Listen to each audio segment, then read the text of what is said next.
You are listening to the Disney Dream Girls, an unofficial Disney theme parks podcast, and this is show number 359 for Sunday, the 18th of April, 2021. Where dreams begin. Well, hello and welcome to this week's Disney Dream Girls. My name is Michelle Young, and together with my jolly good chum Jane Phipps, we are your guides to the place where dreams begin. Hello there, Janie. Hello there, Michelle, and how are we this fine week? We are fine, if not a little bit sounding unusual, because I am sitting in a study full of boxes. So if on last week's show you heard a bit of an echoey sound, that is why. And on next week's show you will hear an echoey sound. But at least through the difficulties I am facing, I am still getting a podcast and content out to everybody. There's got to be a little bit of sanity in your life at the moment, hasn't there really, Michelle?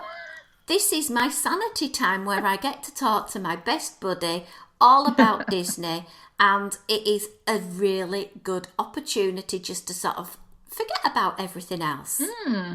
Yeah, chill out a little bit. Yeah, kick back, think of delicious food, characters, attractions, friendship, meeting people, being in the same room with more than 6 people. Or actually being in a room with other people. Giving people a hug. Oh, I know. I must admit, I did break the rules the other day, but someone needed a hug desperately because they were very, very upset. Well, I think at this point in the game, I think hugs should be allowed personally. But anyway. Yeah, I'll give anyone a hug who needs it. Yeah. Definitely. Right, well, this week's show is going to be a bit different because our good friends over at Disney Parks and Beyond suggested some questions to us that we sort of just chit-chat through. So we thought, let's have a little bit of go on that and see how we go with that. We haven't got much of a Disney history this week. I will hold my hand up and say, oops, my bad. But we have got one or two little items. 1882, conductor Leopold Anthony Stokowski was born. Well said. In London, England. Thank you. I was panicking over that for a moment there. And he was a world famous conductor, and he appeared in Disney's 1940 release of Fantasia. I thought I recognised that name. Yeah. We've got a Disney Silly Symphony short, The Three Little Wolves, directed by David Hand, being released on the 18th of April on 1936 as well. I love a little bit of silly symphonies, don't you, Jane? Definitely. Classics, can't beat them. And this is a lovely link to animator and cartoonist Cecil Circe, was born in Washington. He was an assistant animator for Disney on the early Mickey Mouse and Silly Symphonies cartoons in the late 1920s. Nice. Yeah, I just thought I'd mention one or two there. Always interesting. Right, Jane? Yes, Michelle. I love a little bit of history because we learn from the past to develop the future. We do indeed. So we have these 10 questions. So it's going to be interesting to see if we can sort of anticipate what the other says for the answers. Because I think there's some that we already know the answers and we'll skip through them quite quickly. But we'll see where we go on this discussion because the pair of us are quite blessed in our Disney sort of fandom. We have been to Paris, California and Florida. We have, yes. So we have got a wealth of experience, and shall I just say that we do want to venture further afield? Oh, definitely. I mean, Simon has had the lucky privilege of doing Tokyo. So I have to admit, I know he said multiple times that he would like to take me out there. And I have to say, I think Tokyo is top of my list of places to go next. I'm taking an empty suitcase to bring back your bestie, all the cute merch. Does that mean I've got to buy a Duffy and Shelley May? Well, I've already got a Duffy and Shelley May, but there might be other bits and pieces with Duffy and Shelley May I want. Well, the only good thing about going to Tokyo, from what I understand from Simon's visit, is that their merchandise, because of the Japanese culture, tends to be quite compact. Because he really struggled to find things for me. And he says a lot of it were very like, it was all like phone charms at the time and pins and very small things. So perhaps if that's still the case, when I do eventually get Michelle, I'll be able to bring you lots of goodies back because it won't take up too much room. Super. Well, we'll see if it actually happens. Well, let's crack on with this. And the first question is, Jane, how many times have you visited any Disney theme park? Well, I bet our numbers are going to be different, aren't they? Well, I'd hate, because how can you class a visit? Is it each time you go through a turnstile? Is Oh, I it never thought a about fortnight that. holiday? Because when you compare one visit for us, we could possibly go to the Magic Kingdom 4 or 5 times when you compare it to somebody else who only goes for like This is very the odd true. day. So I wouldn't even know where to begin to put this number together, because I've had some 2 week trips, I've had some 3 week trips, I've Yeah, had yeah. 10 days in Disneyland where I've been in the park every single day. Do you count a half an hour visit where you just go in and get the all essential dough whip and leave? Yeah, I hadn't really thought about it. I just literally thought, oh, well, I know how many times I've visited said resort and counted it that way. But I think there's too many people listening who'll be interested in my financials if I admit how many times I've been in a Disney theme park. Can I just say, as a preemptive, that Disney is my one thing? I don't go out drinking at the weekend. I don't go out and buy expensive meals out that often. You know, I literally scrimp and save for my Disney trips. So, yeah, you know, I think that's the thing though, isn't it? Because of where we're located, Michelle, and the fact that, we can't take advantage of having a theme park on our doorstep or within in the next state or however you want to phrase it. They are expensive. It is an expensive hobby or passion to have. So, and I'm a bit like you. I mean, we had a number of years where we were going quite regular because finances would allow for it. But, it's my little vice, so to speak. I'm a bit like you. We don't go out drinking. We don't go out, for meals that often. Anything that we do purchase is done with, due thought and consideration. And especially if it's a year where we have the plans to go abroad to a Disney place, because it's not going to be a cheap trip when you're accessing any of the parks from the UK. totally get that, and I agree. And when was your first trip to Walt Disney World? My first trip to Disney World was 1991. 91 for Walt Disney World. What about DLP? DLP was 1999. Okay, and Disneyland? Just the once, well, once I did, if we're going to talk about, I had 3 days at Disneyland, and that was back in 2010. Okay, so your experience is older than mine, because my first trip wasn't until 2010. Yes, So yes. that We're kind of weird, aren't we? Because there's things that I will talk about sometimes, and it's something that you will have never experienced. whereas I've been to the more update, because Walt Disney World, I went for 3 weeks on a trip that, oh my word, the number of errors as newbies that I made on that trip. For heaven's sake, we paid out of pocket for dining plan. For heaven's sake, hello? I know, yeah.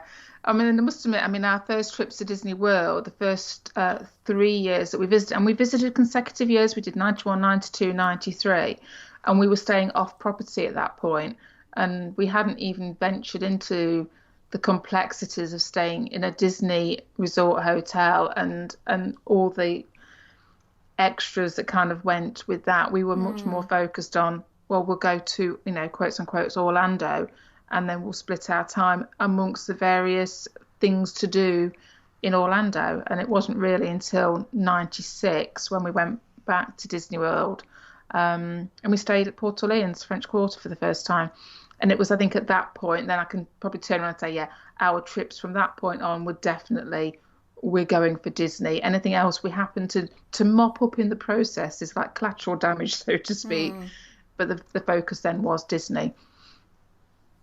Yeah, makes sense. I think Disneyland, the first time I went was April 2000 and I want to say 2015, because it's coming up a lot at the moment in my sort of like Facebook memories with me with different countdowns, 3 days to go, 2 days to go. So yeah, I think 2015 was my first trip, and it was a solo trip, and I did the drive down from San Francisco through Yosemite down into Anaheim, and they experienced the whole Disneyland Resort experience, staying over the road at the Tropicana, meeting up with friends, you know. And from that moment, I went in the April, I went back again in the summer with Kieran, and got addicted basically to Disneyland. And you know, over the years I've had my Disneyland annual pass a fair few times. And then I went to Disneyland Paris, I think, for the first time, I want to say 2016. Wow, yeah. So, and it's funny, isn't it, how actually with Disneyland Paris being so close effectively for us, we've both chosen to start our Disney experience off in the States. Yeah. We've gone to the furthest possible option apart from going to the Asian parks. Yeah, and I think, I mean, I think I may have said this before on previous shows.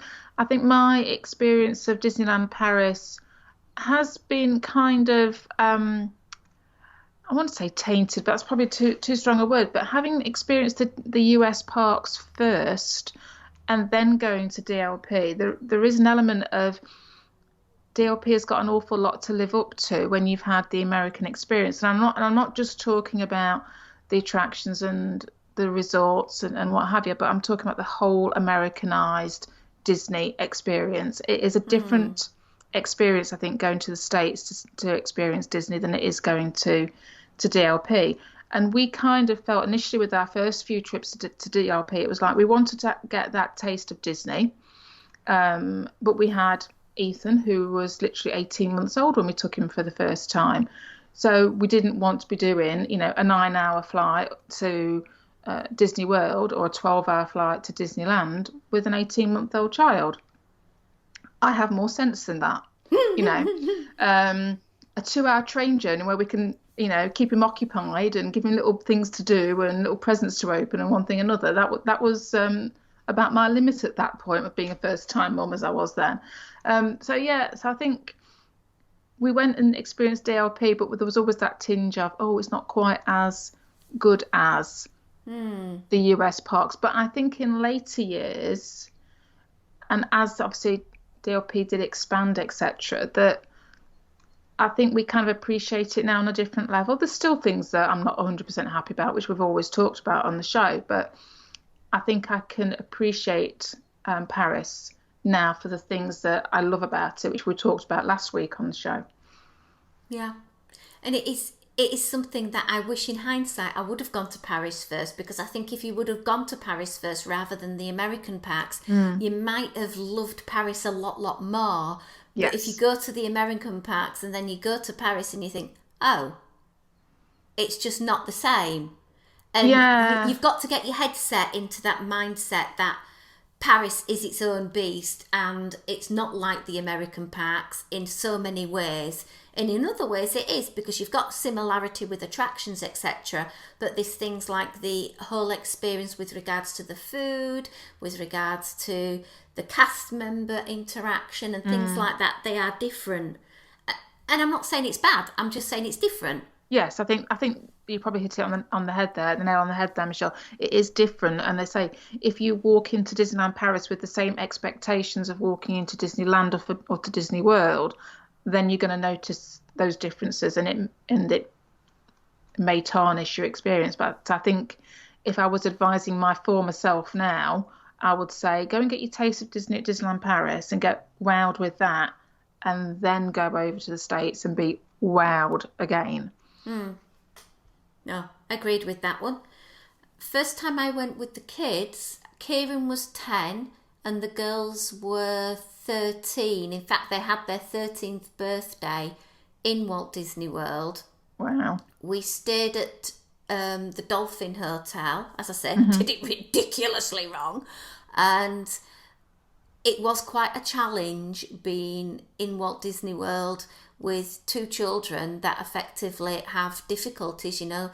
Both Emily and Kieran have got ADHD. Kieran's also got Asperger's. Emily's gone on and had developed and been diagnosed with other sort of similar difficulties as well. So having that as your first experience with 3 children for 3 weeks in the hottest time of the year, because we went in July, August, was quite an experience. And I think maybe at some point, having some sort of recollection of that would be quite beneficial, and talking about those experiences, because it was blinking hard, and the difference of taking children without additional needs to children with additional needs is massive. It really is, and it really highlighted it on that first trip. Well, I think to be fair, any trip that you're going to, particularly talking from a British standpoint, where you're going out into a new environment and you're going to be there, because if you're going to go to America and you're going to go to Disney World particularly, you're going to be going for realistically 2 weeks or 3 weeks. And to be in an environment where you're in a relatively small hotel room with a couple of 3 kids or however many it may well be, and trying to please everybody all of the time on any vacation is going to be stressful. But when you're a Brit traveling abroad and you've just spent goodness knows how many thousands of pounds to have that trip there, and you want it to be the idyllic, all magical and rosy and beautiful moments, and actually it's not going to go that swimmingly smooth all of the time, and it can be stressful, and it can be anxious, and it can cause friction and one thing and another. So I think it is that thing of whether you have children, particularly if you've got children like in your case that have got those additional needs, it's stressful and traumatic. And then just as a family, it can be as well. Oh gosh, it was dealing with a burst lip because someone got punched in the face in the middle of a theme park and everyone's looking, and Kieran's very direct Aspergery side of saying things, proudly announcing at the breakfast table as loud as he could that he had just been and visited the bathroom and went into a little bit too much detail. Oh, bless him. Yeah. Was quite amusing, but to other people it's like, whoa, because anyway, we're digressing. Yeah. And so next question on the list was, last time you visited a Disney park. So I think that was, you've got last year, or was it the year before? It was Paris for you, wasn't it? Yeah, it was Paris in August 2019. Wow. So yeah, 18 months ago, just over now. Yeah. Mine was Disneyland, and it was just before the pandemic started, so it was December 2019, and I'd literally just bought my annual pass for that trip. Of course, yes. Yeah. So that's an easy one. So the next one is favourite resort you've stayed at, and where would you like to stay that you haven't already stayed at? And then I know your answers because we're going to say the same thing. Oh, we now, Michelle. Maybe I'll throw a curveball in there. No, you won't. I know you too well. Go on, off you go. I bet you a coffee. Well, okay then. Favourite resort? Wilderness Lodge. Of course. And where I'd like to stay next, that I haven't stayed before, would be the Poly. 10 out. You owe me a coffee. I got them right. I knew I would. Are you the same as me then, Michelle? I'm exactly the same. You know it's going to be Wilderness Lodge for me because it's where I got married. Of course, so, yeah. It holds very special memories. Very blessed to have had, if you like, my wedding reception at the Wilderness Lodge, where some of our lovely listeners came along, met up with myself, Jim Corcus and the others, and we just had a lovely night with beautiful food, and then Disney put on some fireworks for us. Oh, just for you. Just for me. And then I didn't have to pay him a penny piece. It was great. And then obviously the next one I really would love to stay at would be the Polynesian, just like you, for basically the same reasons. Yeah, the fact that it's a Magic Kingdom hotel. It's close to, you've got your different transportation methods. It's newly being redone as we speak, sort of thing. Those new Moana rooms are going in. They've revamping the whole monorail station and the entrance to it all, and it's one of the original hotels as well, isn't it? Yeah. Wow. Next one is, I have no idea how you're going to answer this one. The last ride you actually rode at a Disney park. Well, I can tell you exactly the last ride that I rode at Disney Park because when I go to Disney, I do keep a diary, and it's something that I'll jot down at the end of each day. Proper handwritten diary. I'm not even talking like notes on my phone. I'm talking proper, my horrible scrappy handwriting on a piece of paper diary. And so I have my notes or my little diary notes from our last trip to Disneyland Paris, and the last ride we went on was Star Tours. Oh, fantastic.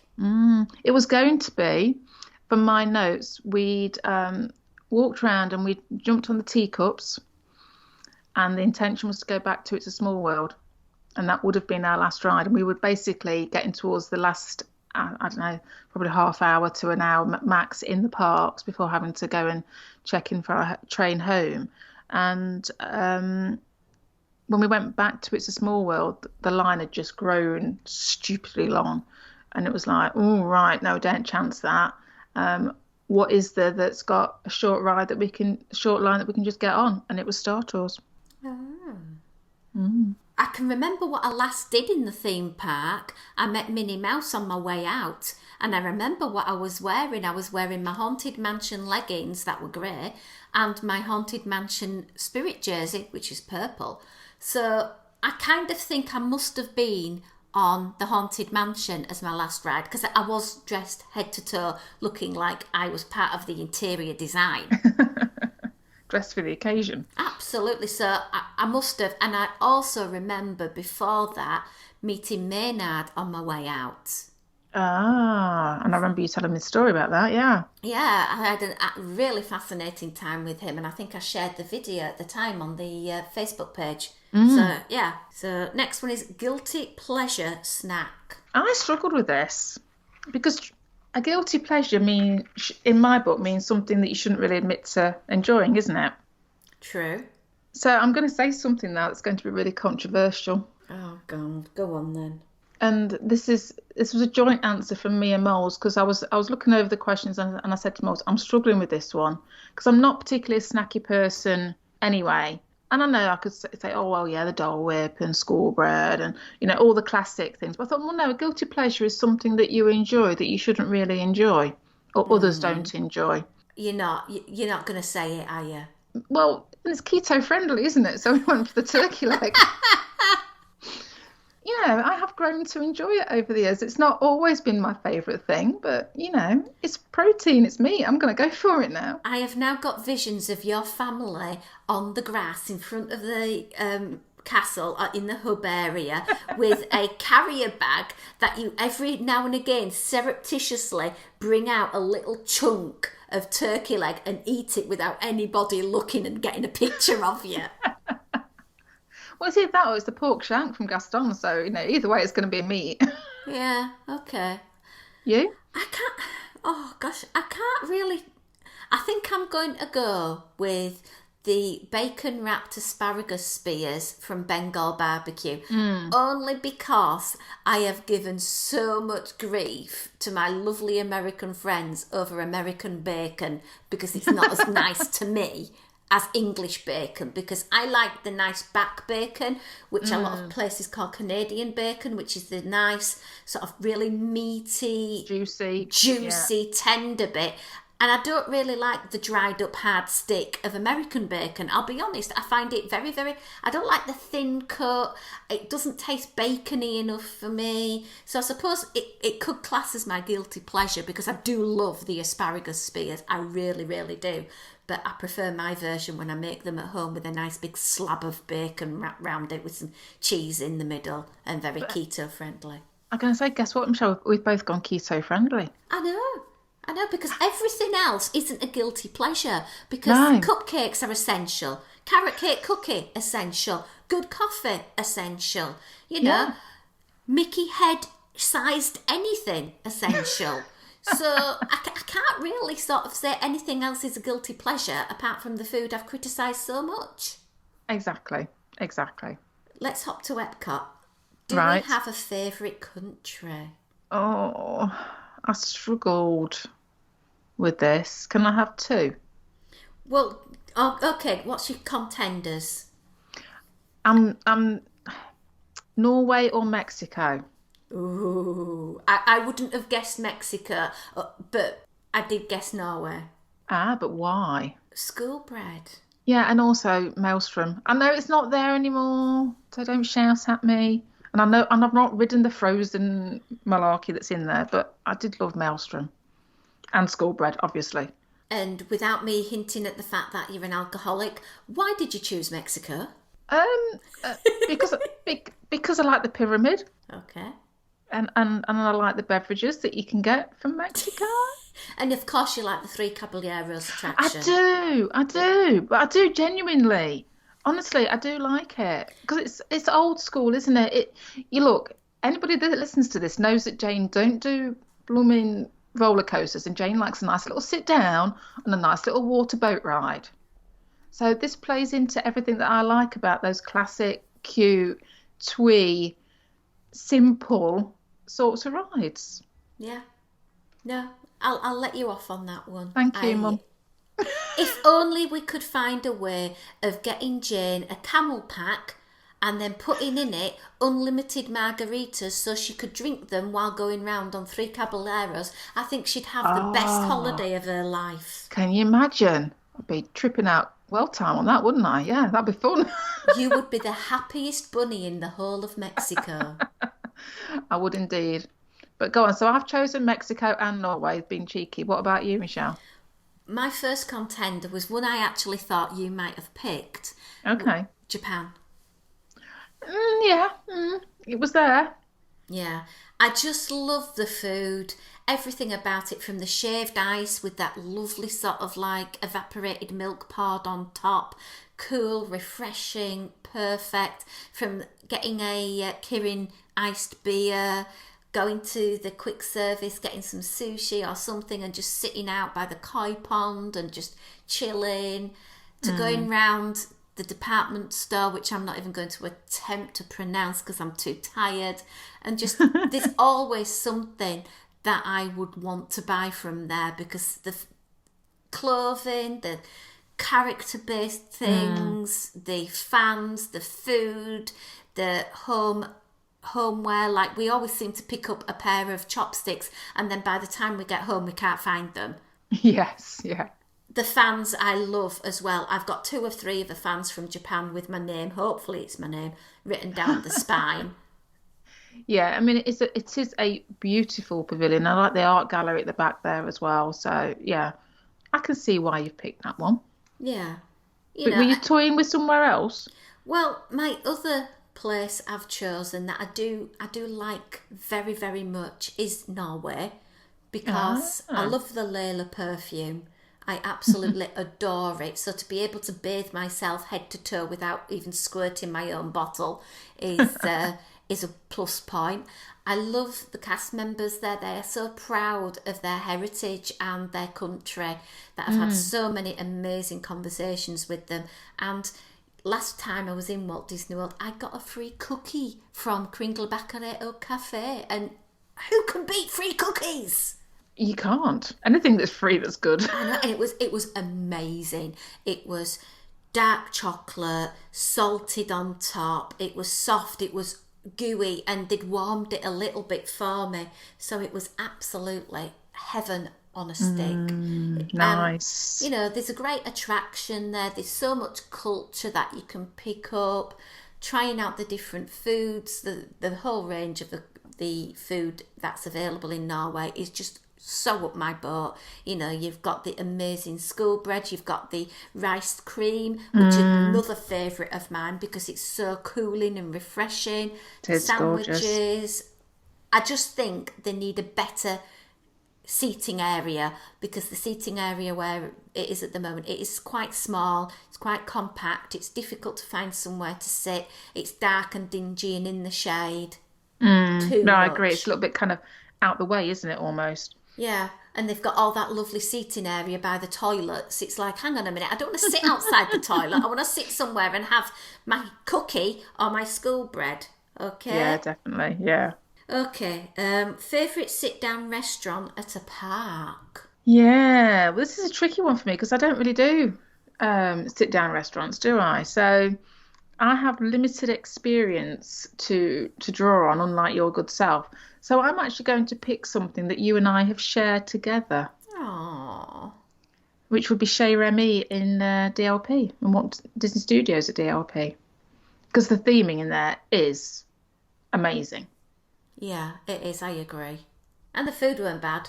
The food wasn't bad. I got steak, so again, Jane's happy. She's got a bit of meat, so Yeah. we're good to go. But no, I did look. I mean, it was something lovely for you and I to do together, and it was nice to find a good dining experience to have in Paris.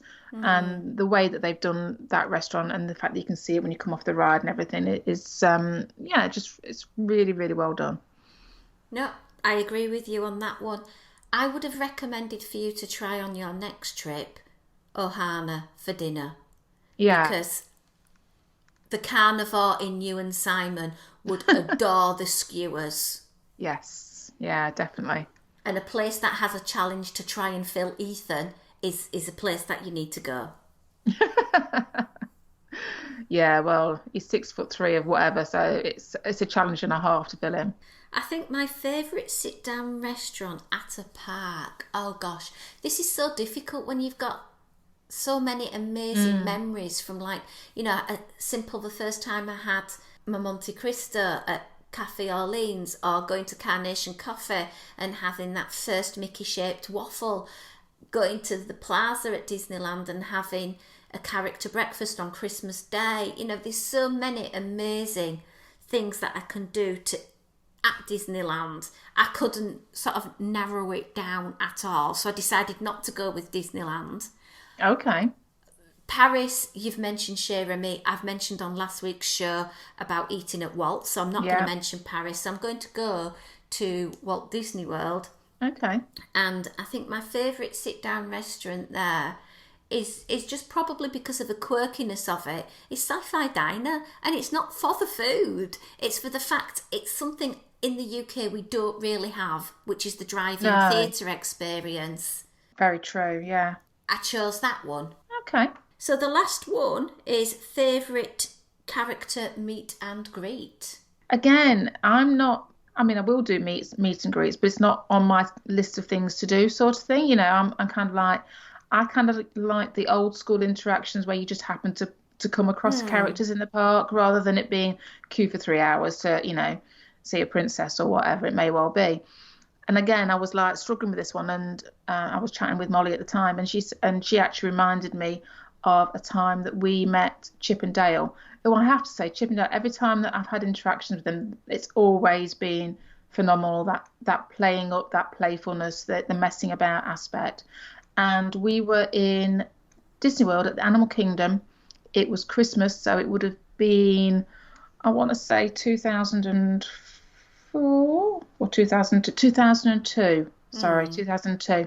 So Molly would only have been, maybe it was later than that. I don't know. I'm trying to think. I've got visions now, but she would have been only a few years old, 3, 5, 5, something like that. And the interactions that we had with Chip and Dale, and we've got video of me dancing with Chip and Dale. So I think that's why it stays in Molly's head. It's something that she remembers. So I thought, oh, actually, yeah, it is a vivid sort of memory. So that's what I'm going to go with. So Chip and Dale, Animal Kingdom, a lot of years ago. That was when you had, which I'm guessing, I think it must be where Pandora is now. It was the old meet and greet area. Sounds great. Well, I couldn't think of what to choose, and then I thought, well, why not mention the day I did 4 parks in one day, and one of the challenges was to meet Mickey and Minnie in every single Walt Disney World park. Yeah. And we had so much fun with Mickey and Minnie on that day. Minnie was fascinated all 4 times I met her with my Minnie Mouse tattoo on my back. The chats that we had, and we were explaining what we were trying to do and go and visit them in all 4 different parks, and we're talking about how quick that they had to be one step ahead of us and changing their outfits and whatever. That has got so many happy memories because I actually got Tom in a character picture. Is that a rarity, Michelle? Yeah, he doesn't really do things like that. Ah. So for me, that was quite a memorable day, and my good old friends, the Allisons, I think they needed a holiday to recover after that. But I think with the meets and greets that they do stage, if it's something that floats your boat and you want to do it, I don't think I've ever had, to be fair, a bad interaction. And when you think the cast members that are doing this, I know they change them in and out every 20 minutes or whatever and so forth, but they're doing the same thing on rote, repeat after repeat, aren't they? So to make it special for everybody that comes through, it's not an easy thing to do. Hats off to any cast members that are doing it. Yeah, and here's to the day when we can get back to having our proper character interactions, but thankful that we are actually seeing them in the parks and able to do that. Yeah, I mean, it's just kind of like a little bit of a callback at the moment to the old days of seeing characters randomly in the parks. Yes, you can't have a stood next to them photo, but you are seeing them. I wonder whether you're seeing them more now because they are just doing these little cavalcades or they're doing these little photo opportunities and what have you. And I know it's something that you and I commented on when we were in DLP back in 2017, seeing characters just coming out more without that need for standing in line or booking your slot or whatever. So I kind of like that more informal approach to it all, because I've got great memories going back to Disneyland Paris, where just finding Chippendale on Main Street and then literally being in a crowd of people, and it was such fun to see them interacting with the masses, so to speak. So yeah, I kind of like that approach. Well, I've really enjoyed this chat today, Jane. Well, it's nice, isn't it? Because it's given us a chance to talk about things that we've both experienced and hold dear to our hearts, and it gets us thinking about what we've been through and how much experience and different experiences we both had between each other. Yeah. Thanks to the guys over at Disney Parks and Beyond Podcast for suggesting it. Thanks, Craig. Mwah. Thank you for that. If you want to catch up on past shows, remember a lot of our podcasts are evergreen and you can always dip back into past interviews. We've had all sorts of guests in the past. Pop on over to DisneyDreamGirls.com and there's literally pages and pages on our website of all our past shows where you can access the show notes and also the audio content straight away. You'll find us on Twitter and Instagram at DisDreamGirls, where we try and share our Disney life as much as we can. We also have our Facebook presence, the Disney Dream Girls podcast family, where we share our day-to-day Disney life with all our lovely family members. Last but not least, big thank you to our wonderful Patreon supporters. Without them, the show couldn't go ahead because they give us the financial support to ensure that we can keep it up and running. So until next week, where we have got the amazing Tom Amin debuting his fantastic new album, it's a goodbye from me. And goodbye from me.